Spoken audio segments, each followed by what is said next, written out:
우리 지난주에 주신 레마의 음성을 좀 볼까요? 지난주에는 요나의 기도의 교훈은 절망의 자리에서 드리는 기도의 교훈이었어요. 그러니까 요나가 처해진 그 기도의 처소가 너무나 어려운 곳이고 절망밖에 없는 자리잖아요. 그럼에도 기도했기 때문에 우리가 기도 못할 곳이 없다. 그 얘기를 드렸던 것 같아요. 우리를 깊은 심연에 빠뜨리는 그런 환경은 뭐가 있습니까? 건강의 문제, 관계의 문제, 재정의 문제 많이 있잖아요. 그죠? 사업 실패의 문제 등등. 그럴 때 포기하지 말고 기도해야 된다. 어떻게 기도해야 되느냐? 요나가 시편을 인용해서 기도했던 것처럼 말씀을 의지하여 기도하고, 응답은 하나님의 주권이에요. 하나님께 있는 거예요.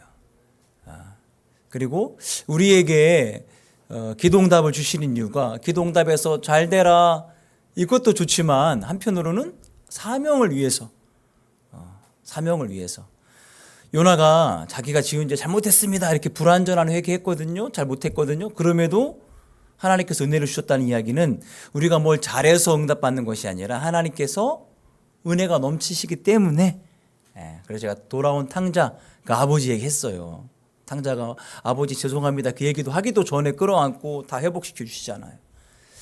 마지막 진짜 중요한 것은 구원은 하나님께 있다. 하나님께 있다. 오늘은 스데반의 기도. 뭐라고요? 두 번째 조그만한 그 부제가 죽음의 자리에서 드리는 기도. 죽음은 우리 모두의 미래입니다.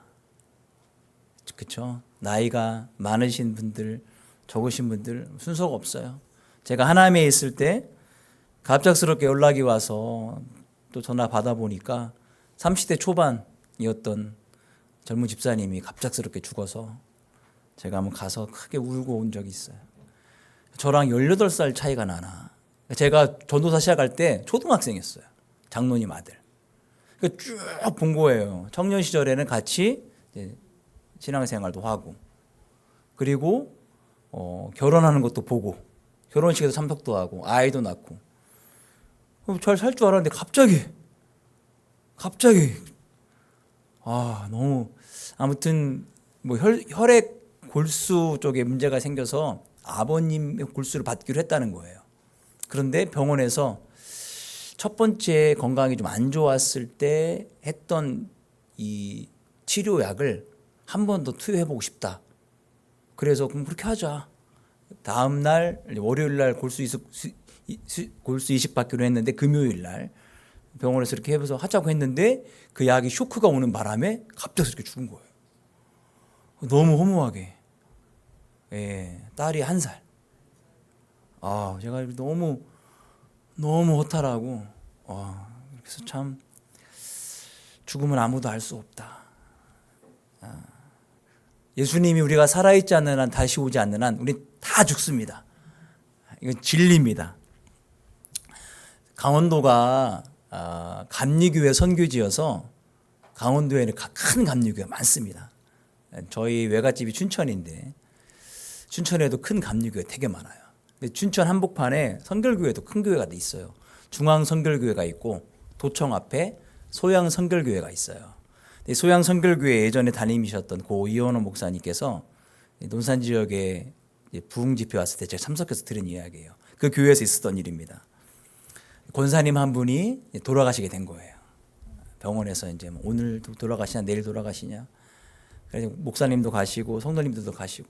근데 성도님들이 마음이 짠한 게 뭐냐면, 이 권사님이 평생 교회를 위해서 그렇게 헌신하고 수고하셨는데 자녀들이 아무도 교회 다니지 않는 거예요.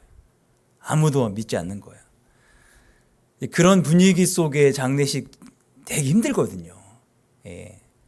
되게 안타깝기도 하고 다들 마음이 짠하고 참 권사님 보기에도 마음이 서운하고 목사님도 안타깝고, 그런 와중에 권사님이 돌아가시 직전에 말씀 한마디 때문에 믿지 않는 자녀들이 다 교회에 온 역사가 일어난 거예요.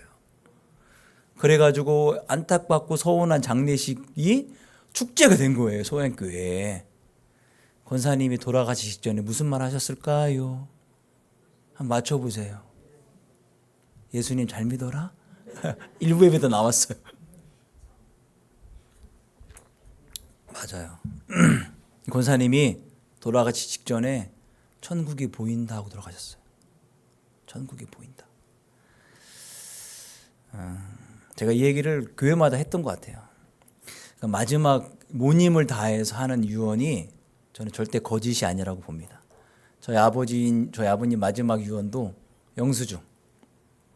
그 직전에 지방의 회장님이셨는데 지방일 끝내고 나서 얼마 안 있어 돌아가셨거든요. 수요 예배 마치시고 영수증 하나를 처리를 못한 거예요. 그 영수증 어디 있다.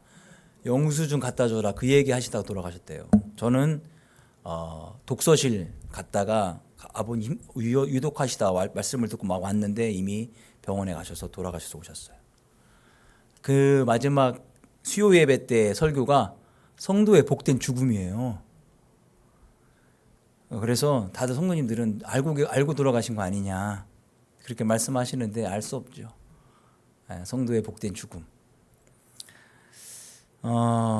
그래서 이 권사님 자녀들이 천국이 보인다 하며 감격스럽게 돌아가시는 어머니 보고 다 회개하고 주님께 돌아온 거예요. 이원호 목사님이 직접 간증하셨어요. 그 다음부터 교회 노인대학에서 돌아가실 때 어떻게 해야 된다고요? 다 천국이 보인다고 돌아가셔라. 그렇게 아무리 돼도 가르쳐도 됩니까 그게? 그게 되냐고요. 진짜 천국이 보여야 천국이 보인다고 돌아가실 거 아니겠어요. 그죠? 오늘 스데반 집사님도 돌아가시는 그 순간에 죽음의 순간에 기도하신 거예요. 7장에 보면은 스데반이 설교합니다. 그러자 그 설교를 듣던 유대인들이 마음이 찔려가지고 막 분내 일으켜서 이 스데반 집사님을 통 밖으로 끌고 나가서 야 잔인하기도 하지 돌을 던져. 이게 그 사람들의 풍습이에요. 돌을 던져 이제 이 사람을 죽이는데 직전에 성령 충만의 하늘을 보니까 하늘 문이 열리며 하나님의 영광도 보고 예수님께서 하나님 앉아 계시면 보좌 우편에 서 계신 것을 봐요. 봐라 하나님 예수님이 서 계신 것 아니냐. 그러면서 이제 두 가지 기도를 하고 돌아가십니다. 다시 한번 읽어볼까요? 그들이 돌로 스데반을 치니 스데반이 부르짖어 이르되 주 예수여 내 영혼을 받으시옵소서 하고 무릎을 꿇고 크게 불러 이르되 주여 이 죄를 그들에게 돌리지 마옵소서 이 말을 하고 자니라. 두 개 기도했죠. 뭐 기도했어요? 내 영혼을 받으시옵소서 주여 이 죄를 그들에게 돌리지 마옵소서. 짧지만 굉장히 강력한 기도입니다. 그래서 오늘 설교도 짧을 거예요. 기도가 짧으니까. 그리고 기도하는 스데반 집사님의 모습도 볼 수 있어요. 어떻게 기도했죠? 60절에 보니까 무릎을 꿇고 크게 불러. 이 고통 중에 그냥 쓰러진 채로 손만 모으거나 아니면은 마음속으로 주여 내 죄를 내 영을 받아주시옵소서. 저 사람들 용서하십시오. 이렇게 해도 될 텐데 굳이 무릎을 꿇고 큰 소리로 이건 내가 진짜 기도하고 있다라는 것을 보여주는 거예요. 그렇죠? 공적인 기도라는 거예요. 우리가 개인적인 기도할 때는 마음으로 기도하잖아요. 그렇죠? 눈도 기도하기도 하고 눈 뜨고 기도하기도 합니다. 근데 공적인 장소에서 기도할 때는 기도의 모습도 필요해요. 그래서 눈도 감고 그렇죠? 눈 뜨고 별로 기도하진 않죠. 물론 읽기도 하지만 이런 스데반의 죽음 이후에 예루살렘 교회는 큰 박해가 찾아오고 교회가 흩어지게 됩니다. 그래서 교회가 흩어지면서 복음이 확산되어지는 사도행전의 중요한 역사적 한 축이 돼요. 이 사건이.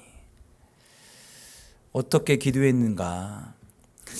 우리가 기도의 순간에 죽음의 순간에 기도는 짧을 수밖에 없을 것 같아요. 특별히 스데반처럼 죽임을 당하는 순간에 뭐 자세히 길게 어떻게 뭐 구구절절히 기도할 수 있겠어요? 또 한 가지는 제가 병석에서 돌아가시는 분들을 좀 본 적이 있는데 질병으로 준비하시는 분들은 약을 많이 쓰시잖아요. 그러니까 본인이 언제 죽는지도 모르고 돌아가셔요. 약에 취해서 잠깐 눈 떠서 이렇게 인사도 하고 하시다가 또 잠드셔서 돌아가시고 그런 경우가 있기 때문에 중요하게 뭔가를 길게 기도할 수 없는 거죠. 그래서 우리가 죽음의 순간에도 기도하지만 이 기도는 죽음을 준비하는 기도도 될 수 있어요. 우리는 다 죽음의 길로 걸어갑니다. 그렇기 때문에 우리 모두가 다 필요한 기도예요. 사도행 이 스데반의 기도의 특징을 첫 번째 보면 첫 번째는요, 이중적인 구조를 갖고 있어요. 첫 번째로는 주 예수여 내 영혼을 받으소서라고 내 자신을 위해 기도하고, 두 번째는 이 죄를 그들에게 돌리지 마옵소서 하며 자기를 죽이고 있는 사람들의 용서를 구하는 중보기도를 하고 있거든요. 한편으로는 개인적인 기도, 한편으로는 공동체를 위한 기도를 합니다. 그러니까 완벽한 기도를 드렸다고 볼 수 있어요. 두 번째는요, 예수님께 직접 기도합니다. 주 예수여 내 영혼을 받으시옵소서. 아니, 예수님께 기도하는 게 맞지 뭘 그래? 여러분, 이 신약성경에서 예수님을 직접 기도의 대상으로 기도한 건 몇 번 안 돼요. 왜냐하면 예수님이 승천하신 지 얼마 안 됐기 때문에 기독교가 완전하게 만들어지지 않은 때예요. 이때는 유대교와 기독교가 혼재하던 때예요. 우리 기독교는 이후로 사도들, 속사도들, 교부 시대를 거쳐가지고 여러 번의 교회 회의를 통해서 기독교가 만들어지는 거예요. 기독교가 정리가 되는 거예요. 신앙 고백도 나오고 주기도문도 만들어지고 성경의 66권도 정하고. 그러니까 예수님을 단순히 이 당시에 전도자라든지 중보자만이 아니라 기도를 응답하시는 진짜 하나님으로 인정하고 있었다라는 중요한 정보가 됩니다. 중요한 자료예요. 지금은 너무나 자연스럽게 하고 있는 기도이지만. 세 번째는요, 예수님의 십자가 기도와 닮아 있어요. 누가복음 말씀 볼까요? 이에 예수께서 이르시되 아버지 저들을 사하여 주옵소서. 자기들이 하는 것을 알지 못함이니이다 하시더라. 그들이 그의 옷을 나누어 제비 뽑을새 예수께서 큰 소리로 불러 이르시되 아버지 내 영혼을 아버지 손에 부탁하나이다 하고 이 말씀을 하신 후 숨지시니라. 예수님의 기도와 스데반의 기도가 순서만 바뀌지 똑같아요. 예수님은 먼저 십자가에 못 박는 저들의 죄를 알지 못하니 저들의 죄를 용서하십시오라고 중보기도 하고, 두 번째는 내 영혼을 받으시옵소서라고 기도하죠. 스데반 집사님은 먼저 내 영혼을 받으시옵소서 기도하고 이 죄를, 현재 짓고 있는 이 죄를 저들에게 돌리지 마옵소서 이렇게 기도합니다. 닮아 있어요. 원래 누가복음과 사도행전은 책이 한 권입니다. 한 권이에요. 다 누가가 쓴 거예요. 그런데 내용상 예수님의 이야기 복음서와 그리고 그 이후에 사도들의 이야기를 나눈 거예요. 그러니까 누가는 예수님의 죽음도 스데반의 죽음도 함께 비교할 수가 있는 거예요. 어쩌면 스데반의 기도가 예수님의 기도를 닮은 것이 아니라 예수님의 죽음을 참조해서 한 것이 아닐까 이렇게 추측이 되기도 합니다. 스데반이 예수님의 죽음의 현장에 있었는지 알 수 없어요. 그런데 제자들과 함께 있었기 때문에 예수님의 죽음의 이야기를 충분히 들었겠죠. 예수님이 이렇게 기도하시면서 죽으셨다. 자기가 죽을 때에도 예수님처럼 죽어야겠다. 이렇게 생각할 수도 있는 거잖아요. 알 수 없어요. 나중에 천국 가서 한번 여쭤보시기 바랍니다. 닮은 거예요. 닮은 거예요. 네 번째는요, 이 수사적 특징이 있는데 몸짓이나 음성을 수사적 요소라고 합니다. 아까 얘기했던 것처럼 읽어볼까요? 무릎을 꿇고 크게 불러 이르되 주여 이 죄를 그들에게 돌리지 마옵소서 이 말을 하고 자니라. 무릎을 꿇다라는 이야기는 여러분 겸손과 정말 기도의 진짜 자세이죠. 큰 소리로 기도했다라는 이야기는 개인 기도가 아니라 대표 기도처럼 공적인 기도예요. 그들이 보고 듣도록 기도하는 거예요. 자기를 죽이고 있는 그들을 향하여서. 여러분 공공장소에서 기도하는 모습을 좀 보신 적 있으세요? 없으세요? 식당 같은 데 가서 저는 유심히 좀 봅니다. 어떻게 식사하시는가. 정말 손 모으고 기도하시는 분들도 있고, 손을 안 모아도 눈 감고 고개 숙이고 눈 감고 잠깐 기도하시는 분들도 있고, 그렇죠, 그죠? 그런 기습 모습을 보면 눈이 당연히 아는 거예요. 저분 예수님 믿는 분들이구나. 우리가 같이 또 식사할 때 옆에 떠들건 밥 차리건 말건 대피기도도 하죠. 그렇게 내가 그리스도인이라는 것을 밝히는 기도합니다. 스데반 집사님이 그런 기도를 한 거예요. 단지 개인의 간구였다면 이렇게까지 기도하지 않았겠죠. 공적인 기도였어요. 공공의 기도. 다섯 번째 볼까요? 기도의 특징. 이 죄를 저들에게 돌리지 마소서. 어떤 죄예요? 지금 저지르고 있는 죄.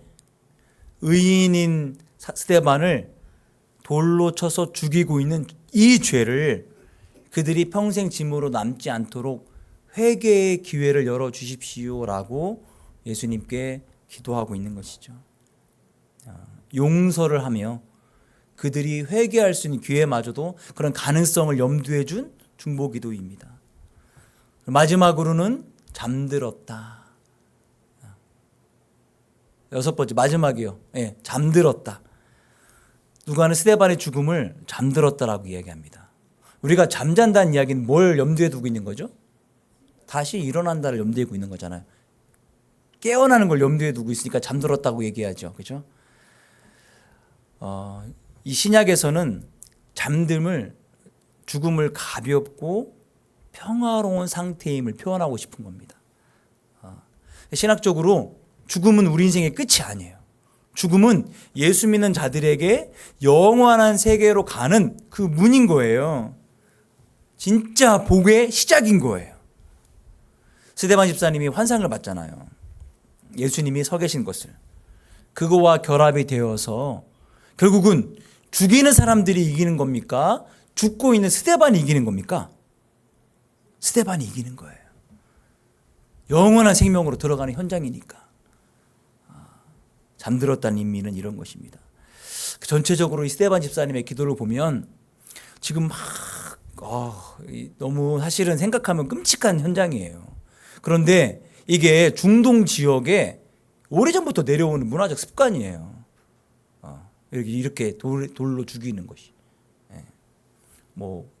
유대교만이 아니라 이슬람교도 이래요.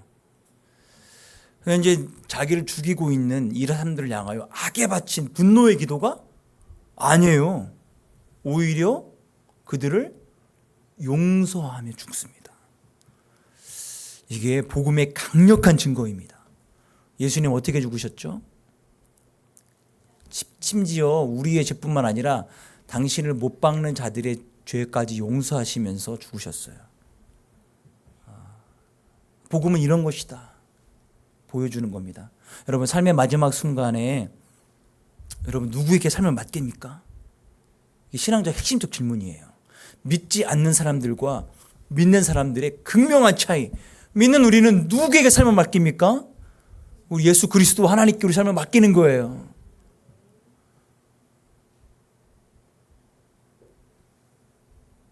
이 짧고 강력한 스데반의 집사님 기도에 어떻게 응답을 하셨는가? 이 응답에 참 궁금하기도 한데 응답이 세 가지로 점층적으로 응답이 됩니다. 일단은 개인적으로 하나님께 기도하잖아요. 내 영혼을 받아주시옵소서. 그리고 나서 중보 기도하잖아요. 공동체를 위해 기도하잖아요. 먼저는 내 영혼을 받아주시옵소서라고 하기 직전에 뭘 보냐면 하늘을 보니까 하나님의 영광도 보며 예수님이 어떻게 하고 계셨죠?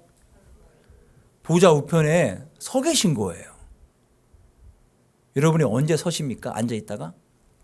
보통? 일보러 갈 때 말고요. 감동받았을 때 서십니까? 손님을 맞이하러 나갈 때 서요.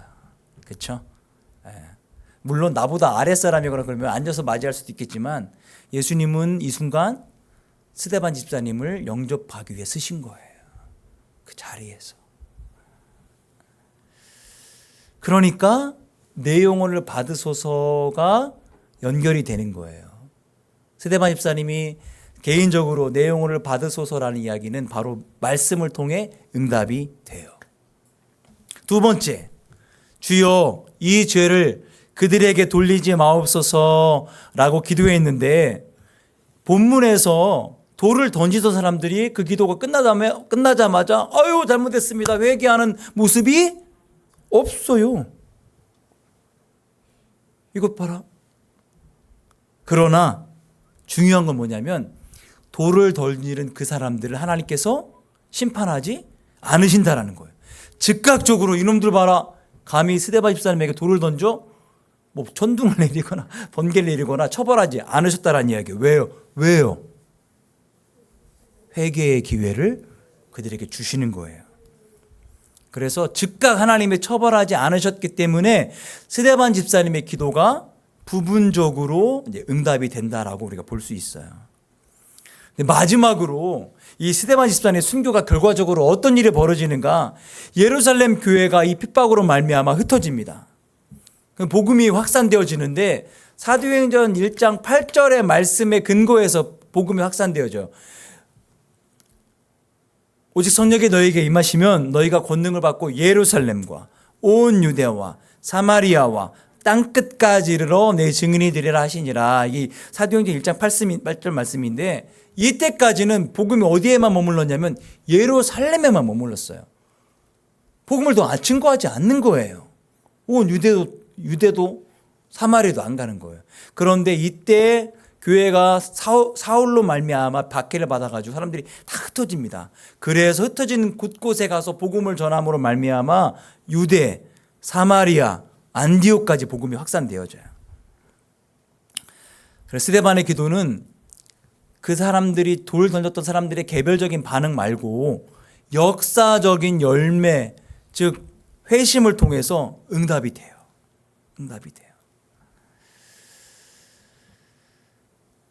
세 가지로 이렇게 응답이 됩니다. 개인적으로, 공적으로, 역사적으로. 그래서 스데반의 기도는 단순히 초대교회의 역사만이 아니라 오늘 우리에게 너무나 큰 교훈을 줍니다. 어떻게 기도해야 되는가 볼까요? 첫 번째, 죽음 앞에서도 믿음으로 기도하라. 죽음 앞에서 또 한 가지 추가하자면 죽음을 준비하면서 믿음으로 기도하라. 마지막 순간에 주 예수여 내 영혼을 받으시옵소서 이렇게 기도하죠. 마지막 순간까지도 우리 주님을 신뢰하는 거예요.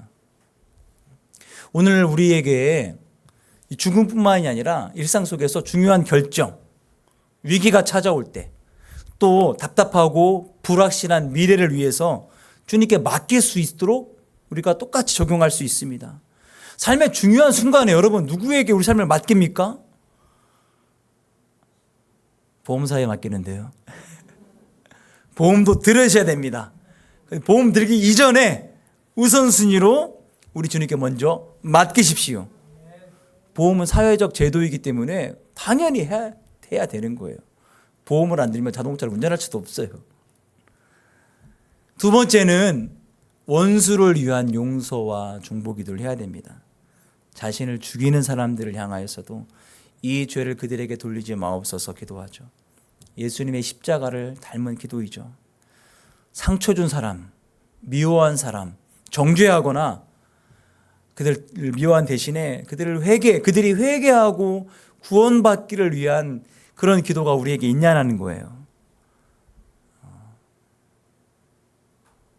야, 이 인간만큼은 용서 못하겠다. 이런 분들 계셔요. 상처가 너무 크기 때문에, 아픔이 너무 크기 때문에. 그런데 말이죠, 예수님은 우리에게 이런 얘기합니다.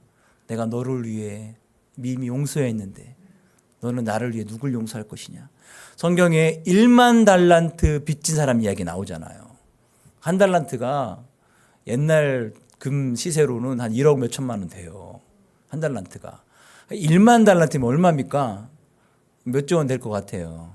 그렇게 많은, 그러니까 해결할 수 없는 빚을 탕감해 준 거예요. 이 사람이 빚을 탕감받아가지고 너무 기쁜 나머지 쭉 가다가 자기에게 500데나리온 빚진 사람 만나요. 어떡합니까? 너 왜 빚 안 갚아? 그러면서 그 사람을 굉장히 호되게 먹습니다. 그러자 그 소식이 왕에게 들어가죠. 어쭈 이거 봐라. 내가 1만 달란트도 탕감해 줬는데 고작 500데나리온 자기에게 빚졌다고 지금 이 사람을 괴롭혀? 다시 불러와. 1만 달란트 취소. 자, 우리가 왜 용서하며 살아야 되는가? 이미 예수님께 우리의 모든 죄가 용서받은 사람이기 때문에 용서하며 살아라. 그를 위해 기도해야 합니다. 나에게 상처 준 사람을 위해, 용서하지 못했던 사람을 위해. 세 번째 기도는 개인뿐만 아니라 공동체와 역사를 바꾸는 그런 역할을 하게 됩니다. 스데반의 기도가 곧장 그 사람들을 바꾸진 않았거든요. 근데 결국 누구를 바꾸냐면은 그때 옷을 맡았던 사울이라는 청년이 회심을 해요. 이때 이제 예루살렘 교회를 사울이 정권을 받아가지고 막 핍박합니다. 집에 가서 찾아가지고 그리스도인들 다 잡아서 옥에 가두고, 그러니까 기독교인들이 도망친 거잖아요. 퍼져나가잖아요. 그래서 사울이 어떤 권세를 받았냐면은 다메섹, 지금의 시리아의 수도 다마스커스예요. 다메섹에 있는 그리스도인들도 잡아올 수 있는 권한을 받아서 거기 가는 길에 예수님 만나. 그리고 그가 회심합니다. 그리고 그를 통해 전도된 사람들이 부지기수잖아요. 자, 우리의 기도 역시 우리 눈에 직접 금방 열매가 보이지 않을 수도 있어요. 그런데 하나님의 시간 속에 우리의 기도가 역사를 바꾸는 기도가 될 수 있습니다. 믿으십니까? 당장 변화가 있지 않더라도, 당장 열매가 있지 않더라도 꾸준히 기도해야 될 필요가 바로 여기에 있는 거예요.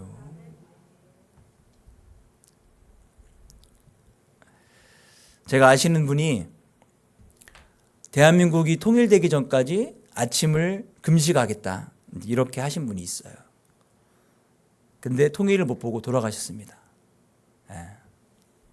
누구냐면은 대학생 선교회, 한국 대학생 선교회 CCC 창립하신 김준곤 목사님이에요. 이분의 일화를 보면, 그러니까 이제 미국에서 2차 대전, 세계 2차 대전이 일어난 직후에, 그리고 뭐 월남전까지 포함해서 그 즈음에 허무주의가 밀려와요, 대학생들에게.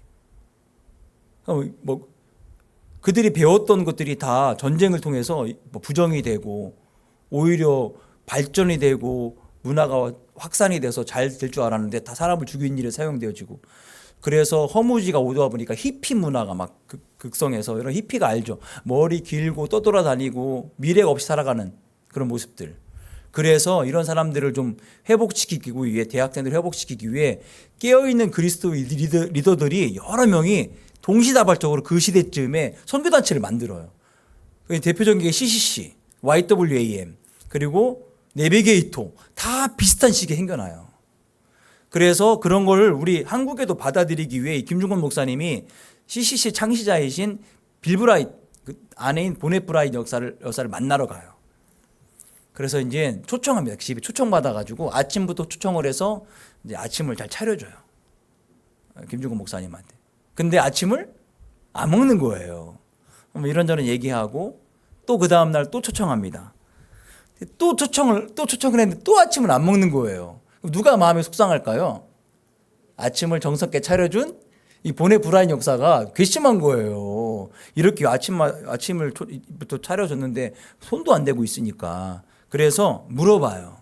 미스터 킴은 왜 아침을 드시지 않느냐? 여러분 아시지 않냐? 우리나라 민족이 현재 지금 분단되어 있다. 내가 하나님께 서원하기를 통일이 될 때까지는 난 아침을 금식하기로 했다. 그래서 대한민국의 대학생 선교회 세우는 걸 오케이 해요. 이게 중요한 일화예요. 그래서 평생 돌아가실 때까지 아침을 금식하셨어요. 아침 굶는 거하고는 차원이 다릅니다.